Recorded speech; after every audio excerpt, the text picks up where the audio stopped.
আগুনটা লাগিয়ে দিয়ে এই বিরোধী নেতারা সেই কাজটাই করছে।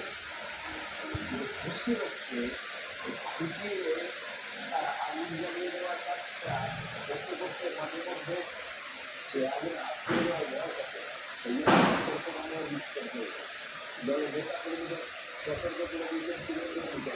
কুচিদার সভাপতি কি হচ্ছেন জানে বলছে বিজেপি করবে কমিশন করবে, আপনাদের বলে দিয়েছেন, বুঝিয়ে দিয়েছেন, চটিয়ে দিয়েছেন, এগুলো দিয়ে গেছে, এইগুলো বেশি কিছু করতে যাবে না, হাত তুলে যাওয়ার একটা সম্ভাবনা আছে। সম্ভাবনা থেকেছে বলে কি শুভেন্দু অধিকারী কথা ঘর থেকে পুলিশকে আগে করে বোঝানোর চেষ্টা করছে যত ভোটার সবচেয়ে মানে তৃণমূলের বলে আগুন দেওয়া হয়ে গেছে। এখন তারা সামনে যাতে পারে তাকে এই জড়িয়ে